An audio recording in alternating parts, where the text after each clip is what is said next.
వ్యవసాయ పారిశ్రామిక అభివృద్ధి అన్నవి రెండు కళ్ళు అని నమ్మి ఆ దిశగా తొలి అడుగులు వేయించిన దార్శనికుడు పండిట్ నెహ్రూ గారు. ఆయన ప్రారంభించిన సాగునీటి ప్రాజెక్టులను మనం ఈరోజు ఆధునిక దేవాలయాలుగా పిలుచుకుంటున్నాం. ఈ దేశంలో కోట్లాది ఎకరాలు పంటలతో పచ్చ తోరణాన్ని కట్టుకుంటున్నాయి అంటే దానికి కారణం నెహ్రూ ప్రారంభించిన సాగునీటి ప్రాజెక్టులే.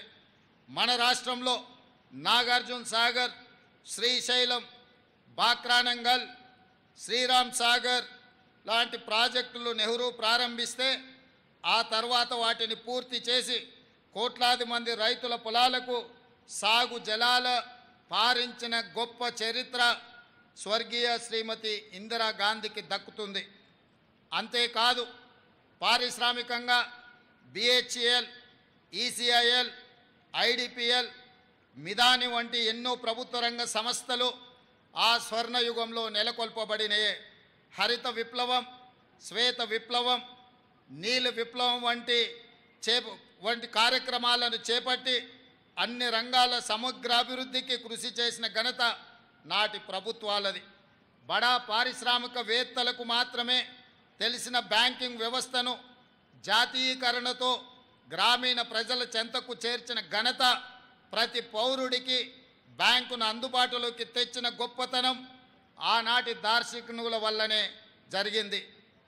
1947 వరకు ఆహార ధాన్యాలను దిగుమతి చేసుకుంటున్న దేశం భారతదేశం. ఈనాడు ప్రపంచంలో ఆహార ధాన్యాలను అత్యధికంగా ఉత్పత్తి చేస్తున్న దేశాలలో ఒకటిగా ఎదగడానికి కారణం స్వర్గీయ లాల్ బహదూర్ శాస్త్రి, ఇందిరాగాంధీ ప్రవేశపెట్టిన హరిత విప్లవమే. ఇందిరాగాంధీ ప్రవేశపెట్టిన 20 సూత్రాల ఆర్థిక కార్యక్రమం ప్రజల సామాజిక ఆర్థిక పునరుజ్జీవనానికి గీటురాయిగా మారింది. స్వర్గీయ రాజీవ్ గాంధీ ప్రధానిగా దేశం టెలికమ్యూనికేషన్స్ రంగంలో విప్లవాత్మక మార్పులకు నాంది పలికారు. అంతరిక్ష అణుశక్తి కార్యక్రమాల్లో స్వదేశీ పరిజ్ఞాన్ని వినియోగించి అతి కొద్ది దేశాల సరసన భారతదేశం ఆనాడే నిలపగలిగారు.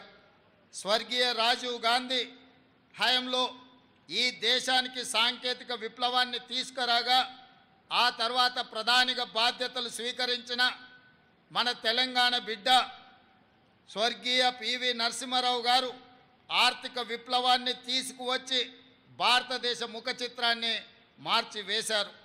ఇట్లా నెహ్రూ హయంలో మొదలైన భారతదేశ విజయ ప్రస్థానం ఇందిరా, రాజీవ్, PV హయంలో ప్రపంచంలో అగ్రదేశాల సరసన చేరే స్థాయికి ఎదిగింది. స్వతంత్రం సాధనతో పాటు కాంగ్రెస్ ఈ దేశానికి అందించిన సేవలకు ఇవి కొన్ని ఉదాహరణలు మాత్రమే. నేటి ప్రజలు, ఈ తరం యువకులు ఈ వాస్తవాలను గ్రహించవలసిన అవసరము ఉంది. ఈ దేశ ప్రజలకు ఇచ్చిన ప్రతి మాటను నిలబెట్టుకున్న చరిత్ర కాంగ్రెస్ ప్రభుత్వాలది. భక్తి శ్రద్ధలతో ఈ దేశాన్ని పాలించిన చరిత్ర మనది.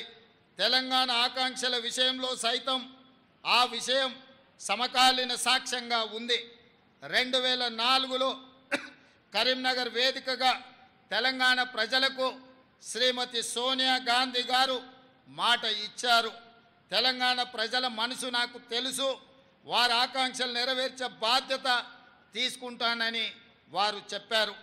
జూన్ 2, 2014 తెలంగాణ రాష్ట్ర ఆవిర్భావంతో ఆమె మాట ఇస్తే అది శిలాశాసనం అన్న విషయం మరోసారి రుజువైంది.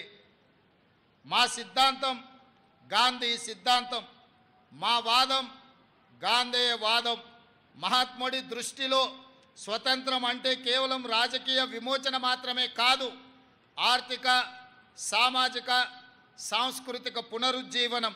సమాజంలో అట్టడుగున ఉన్న అణగారిన వర్గాలకు స్వతంత్ర ఫలాలు అందినప్పుడే మనం సాధించిన స్వతంత్రానికి, మహనీయుల త్యాగాలకి అర్థం ఉంది. అన్ని వర్గాల సర్వతోముఖాభివృద్ధి జరిగినప్పుడే ఈ దేశ ప్రజాస్వామ్యానికి విలువ, గౌరవం పెరుగుతుంది.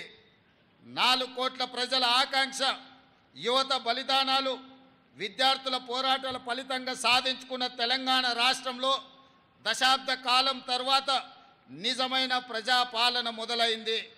నాటి బ్రిటిష్ దాస్య శృంఖలాల నుండి దేశం ఏ విధంగా అయితే విముక్తి చెందిందో అదే స్ఫూర్తితో, అదే పోరాట పటిమతో అంతిమ పోరాటం చేసి డిసెంబర్ 3, 2023న స్వేచ్ఛ స్వాతంత్రాన్ని పొందాం. ఇప్పుడు రాష్ట్రంలో